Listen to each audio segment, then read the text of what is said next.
Hey, good morning, everybody, and welcome to a snowy Calgary Wednesday. We're happy to be inside. I'm Jade Alberts. I'm a business strategist. My passion is helping small businesses grow and succeed, sharing knowledge as why I started the Telling It Like It Is Facebook Live. And I'm proud that Rogers Insurance is a sponsor because they take the human approach to the insurance.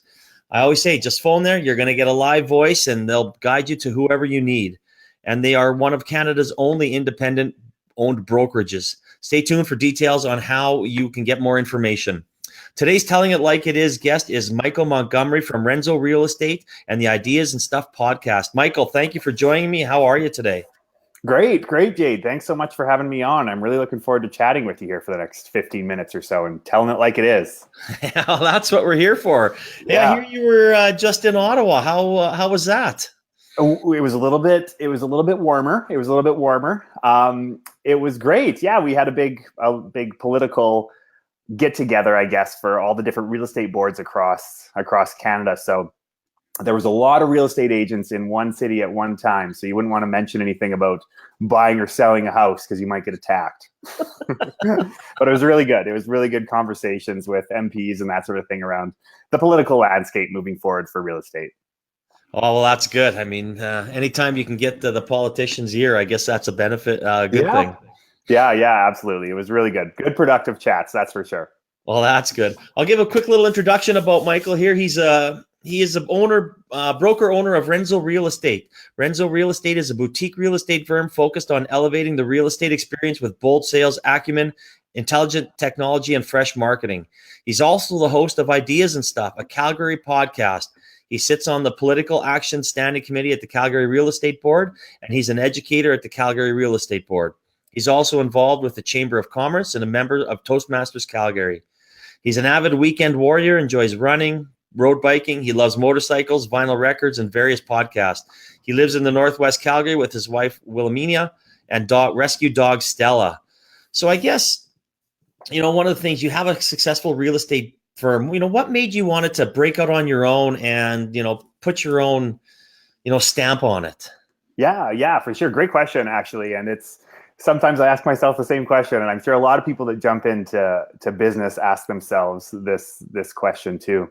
And in starting in the real estate industry, it's a very busy industry. There's a lot of people that you're competing with, and it's like that in a lot of different businesses out there in a lot of different industries.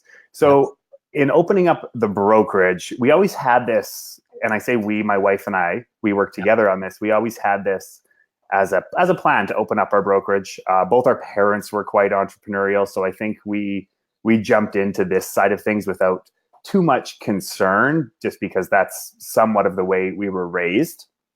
And we really just wanted to differentiate, to say it pretty straightforward. It is just an industry, like I said, of there's 5,300 real estate agents throughout Calgary and in the area.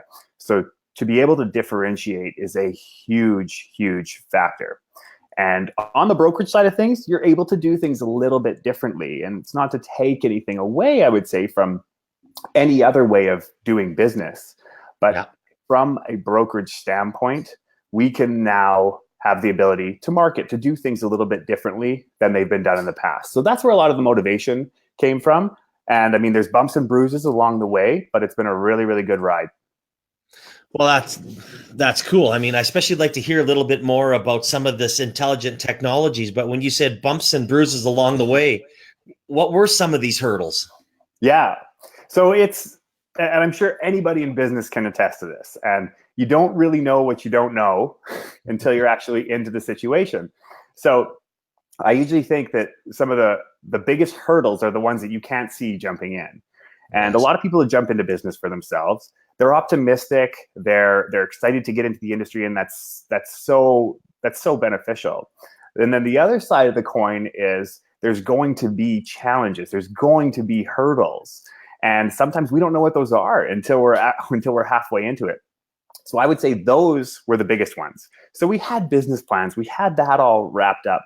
What we didn't really foresee along the way was that there was going to be other things outside of just building a brokerage that were going to be a challenge. So, for instance, with a real estate brokerage, yes, you still buy and sell and you represent buyers and sellers in real estate transactions.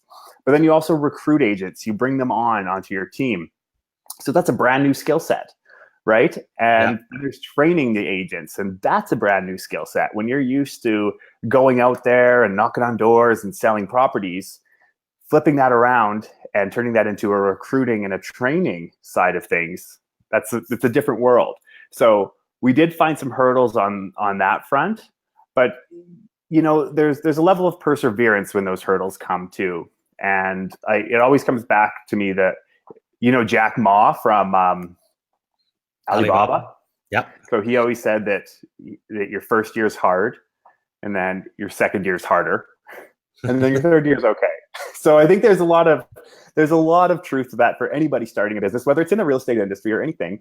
Your first year is going to be those bumps and bruises where you're going to run into things that you didn't have any clue that they were even going to happen. Yeah. Yeah. No, absolutely. No, yeah. that is so true. And it seems to be a very good theme, throughout me talking to a lot of, entrepreneurs and solopreneurs like yourself. It's, the struggles of getting it up year 1, year 2. And then as you finally start to figure things out, or at least think you figure things out a little bit. Yeah, you think it's the same thing. So with the brokerage itself is a new entity, of course, but then there's our sales business that took us a few years to get up and running. And it is persevering, but then it's also adapting as you move forward, right? And it's learning as you move forward. And anybody in business can attest to that, I'm sure. Oh, no, for sure. Absolutely. So I guess one thing that I really like, when you and I talked on your podcast, and I came down, and you are in the Commons co-working space, and I promote co-working. And I know one of the themes is, work for yourself, not by yourself. Mm-hmm. What are some of the benefits that you see being at a co-working space, and why did you choose that? Yeah. Jade, I honestly don't think we would have started the brokerage truly if it wasn't for the co-working space. It was just an absolute game changer for us. And, you have to jump through a few regulatory hurdles when you're in such a regulated industry, such as real estate. And once we were able to get everything approved, we were over the moon. And the reason being is you nailed it. You're working around other people. And if you're a solopreneur, or if you're in any sort of small business, my wife and I joke about this. Like, if we were in 1,000 square foot space and it was just the two of us on a day-to-day basis, she would have strangled me by now. I wouldn't even be on your show because it would just be the two of us, and she'd be yelling at me the whole time. So we're in a space where there's collision of ideas. There's different people that have different viewpoints, that have different businesses, and you're bringing that all under one roof. And I can stand up, leave my office, and go have a coffee with an accountant, and then a marketing person, or another industry that I can't even pronounce. And it's such a great benefit to our agents, because of course we have real estate agents that work within our brokerage, and they can do the same. So we oftentimes say there's leads walking through the halls, and even if you weren't to get anything of it as far as, say, a sale goes, you still create an amazing connection. Yeah. And there's just unbelievable amount of benefits to being around like-minded people. And in the real estate industry, as with other industries, everything can be done mobile now, right? So in our office of 15 agents, I'll be there, but then there could be maybe one other agent, or there could be 5 other agents. You never really know, because people are out doing their own thing. So it just creates it just makes so much sense from a financial standpoint too, for us to have this space where agents can come and go, and we don't have to necessarily take on more than we need. In 2015, there were 2 very large real estate brokerages that actually went under when the market took a little bit of a turn due to having too much space. So that was one of the main concerns, among other things. So yeah, it's been amazing. No, I mean, it is something. I mean, it just, you're able, like you said, you meet so many new people. You're always networking, which is something that is extremely important. And totally. And a contact you make today might not give you business for 10 years, but you know what? You've made that impression on somebody, and you start to build that face-to-face trust, and that's irreplaceable. or shit, you make a friend out of it, right? Like you make somebody that you just enjoy hanging out with. So yeah, I've really, really enjoyed it. Oh, that's awesome. I love to hear those success stories from co-working spaces. I'm just very passionate about them. Well, I'd like to move to your Movers and Shakers podcast. It's a very popular Calgary podcast that does business leaders and entrepreneurs. And I think I've seen we've interviewed some of the same people, but I guess during your conversations with these people, what are you hearing about how things are going in Calgary, and what's the future hold for Calgary business?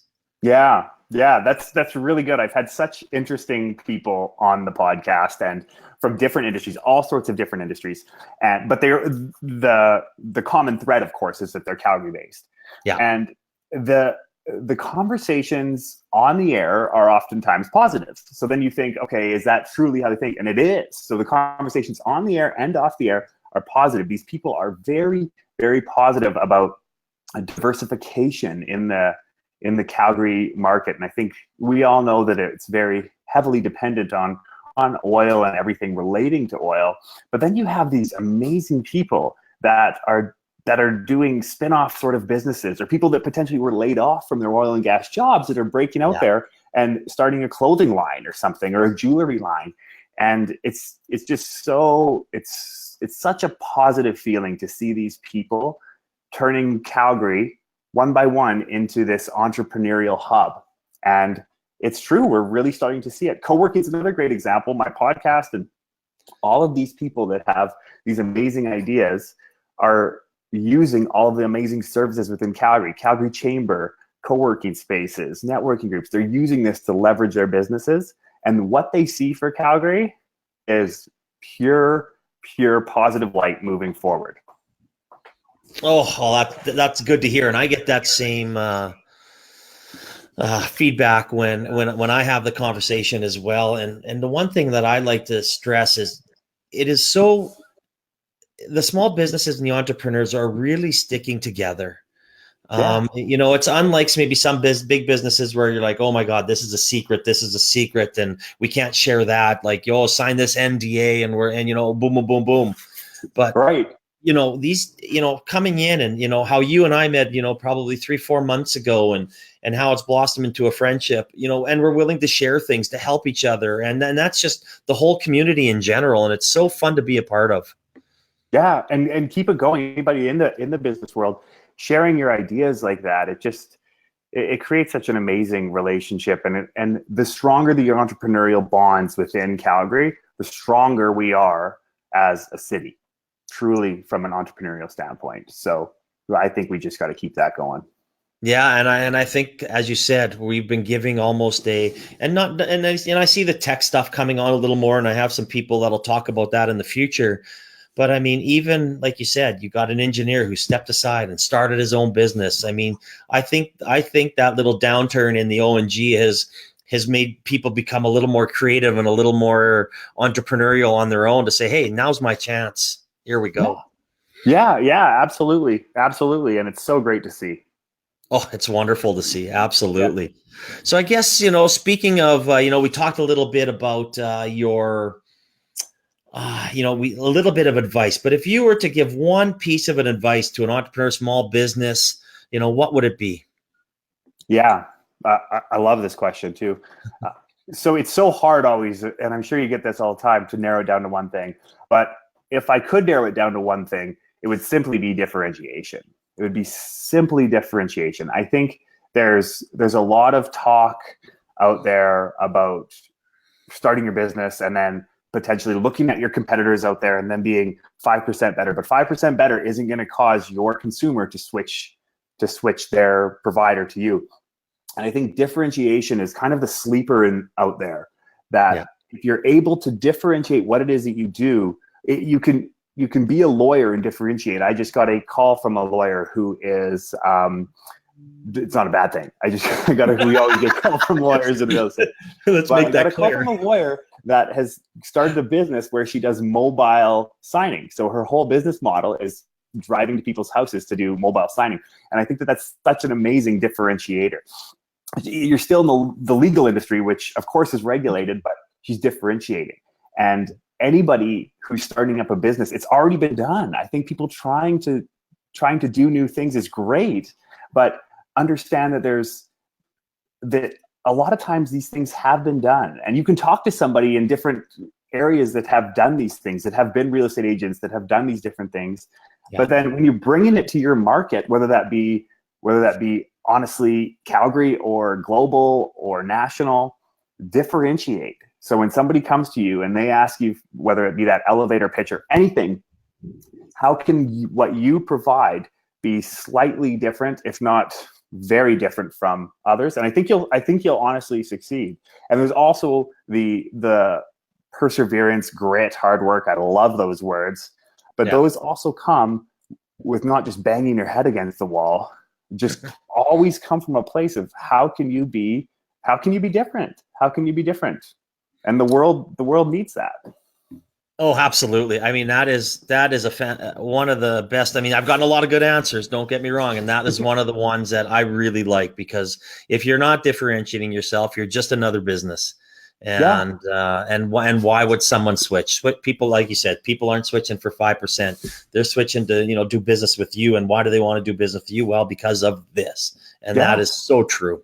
And even think about some of the businesses. Like, oftentimes I look at the businesses that I deal with, right? And why I choose to deal with them when there's other options out there. And it's because they're different in some way. They're appealing to me. The niche is important, but being different and standing out is very important. Oh, so true. And that is standing out is a perfect way to kind of wrap up this podcast. That is an outstanding interview, Michael. Thank you so much for coming on, sharing your knowledge, and being part of the community. And your ideas and stuff podcast is something everybody should check out. It is in the comments. All you have to do is click on the link below. You'll be able to access his ideas and stuff .ca, and also renzorealestate.com, and go directly to there. If you have any questions, ask Michael, myself. But again, thank you so much, Michael, for coming on. Thank you very much for having me, Jade. This has been amazing. Yeah. Well, so I'll let everybody back. Thanks for taking out 15 minutes from shoveling your sidewalks, and thank you so much for Rogers Insurance. For more information, you go to www.rogersinsurance.ca/Jade to take advantage of some exclusive discounts. It can be for your small business, for your solopreneur business, or for any personal. Rogers Insurance, I've been a client for 16 years, and I love them. So thanks again, Michael, and I hope everyone has a fantastic week. Thank you very much.